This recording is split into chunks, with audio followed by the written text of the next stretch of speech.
The 14th law of leadership is the law of buy-in, B-U-Y, buy-in. The law of buy-in says people buy into the leader, then the vision. When I hold leadership conferences many times, a leader of an organization will come up to me and they'll say, John, I've got this huge vision, got this big dream. Just about to share it with my company, about to share it with my department. And they'll ask me the question, all the time they'll ask me this question, what do you think? Do you think that my people will buy into my dream? Whenever they ask me the question, I say, let me ask you a question. Have the people bought into you? Because if the people have bought into you as a leader, can I tell you something? There's good news. They'll buy into the dream. But if they haven't bought into you, can I tell you, they'll not buy into the dream. It's never happened where an organization has bought into the vision without buying into the visionary. So the first thing that you sell is not your dream. The first thing you sell is not the vision you have. The first thing you sell is yourself.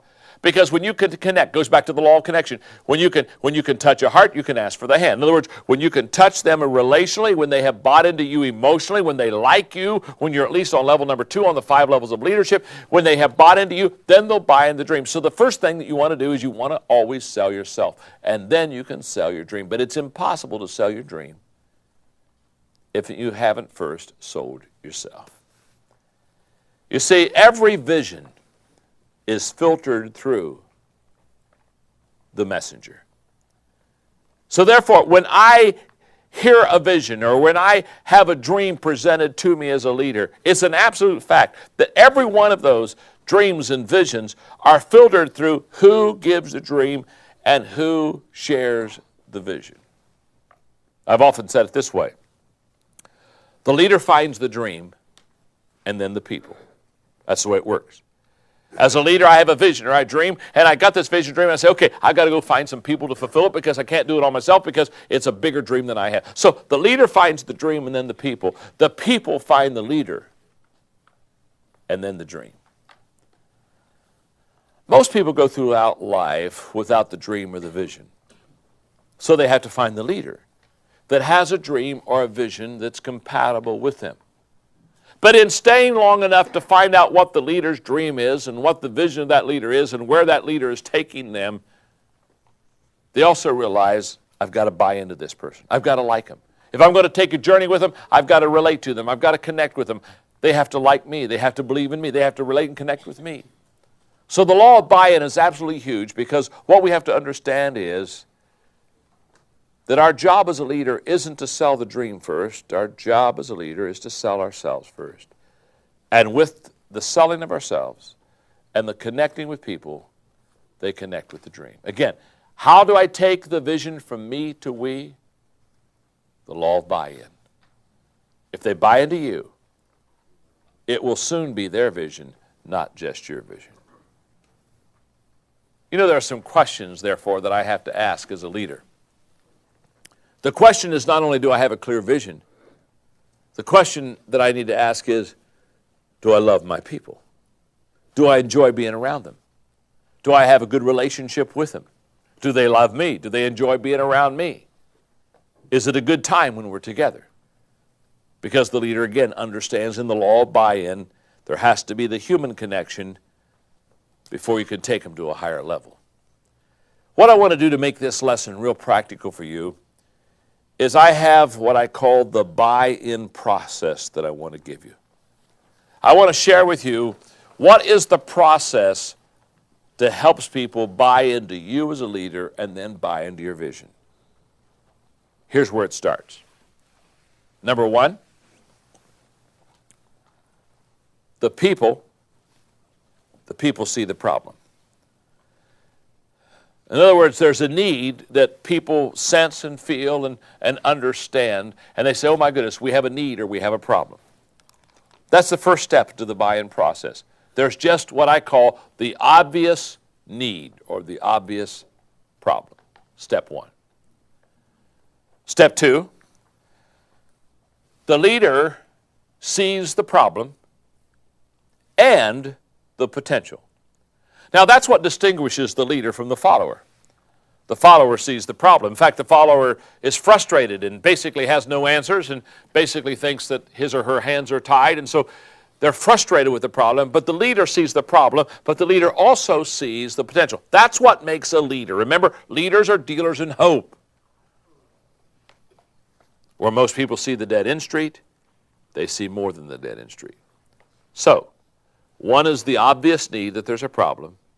Secondly, there's a leader who sees not only the problem, but the potential. Third, the leader has a plan. Now, this plan usually is a vision, but it's a plan. They not only see the problem, but they've got a plan on how to fix it. And in seeing this problem and seeing this plan how to fix it, remember, now they are beginning to be what I call tangible dealers in hope. It's one thing just to get up and say, it's going to be a better day. It's another thing to get up and say, it's going to be a better day, and here's why, and lay out a plan. One statement gives people hope for the moment. The second statement energizes and empowers them for the long run. So, there's a problem that's obvious. There's a leader who sees the problem but also sees the potential. And that same leader, thirdly, develops a plan of how this problem can be solved. Number 4, the leader believes in the people. As we studied in the law of buy-in, that you have to buy into the people before you buy into the vision.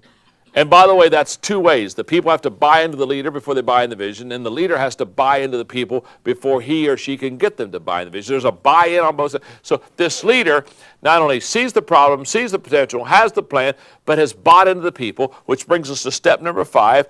The leader believes in the future. Not only does the leader believe in the people, the leader believes in the future, and basically, again, has great expectation of what tomorrow will bring. And step number 6, the leader shares this belief with the people.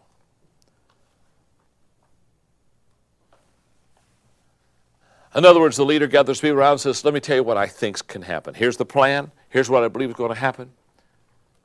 Which brings us to step number 7, the people believe in the leader's belief. I've seen this happen time and time again. The people believe in the leader's belief. Even before, quote, they get it, they've got it. They bought in emotionally to the leader, and so therefore as they bought emotionally into the leader, they began to buy into emotionally the leader's plan, the whole process. Now, when those 7 things happen, the 8th thing is absolutely automatic. The people buy in to the leader. They just buy into the leader. Now, sometimes this gets to the law of respect, because the law of buy-in is a cousin to the law of respect. They're similar laws. They're different. One is based on emotional understanding and relationships. That's the law of buy-in. The law of respect is based on credibility and the ability to produce. So they're different, but they're cousins. Now, here's what I know. I can remember I was a leader of an organization several years ago, of which I followed an excellent leader who had been in that position for 27 years. You talk about taking time before people gave you respect or buy-in. For the first year and a half, all I heard was how good the last leader was. And you know what? He was that good. Instead of being jealous or instead of trying to pull him in, I bought into his leadership and talked about how good of a leader he was and how valuable he was to the organization, but I just kept doing my job with excellence. And what I found was this. Almost 2 years later, I began to sense the law of buy-in. Now, nobody got up one day and said, oh, by the way, John, law number 14, the law of the buy-in. There was no such law back then.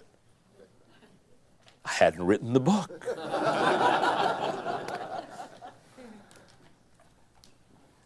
But I knew they began to buy into me. I knew they began to buy into me because they started coming to me and asking for leadership counsel. They began to initiate questions. And they also began to initiate affirmation. They began to talk to me about how I was helping them and how they realized where the organization was, and now the organization was so much better. And all of a sudden I realized, when you truly have the law of buy-in as a leader, you don't need to ask the people. they'll start coming forth, and they'll start giving you that buy-in. You'll know it because the people will share it.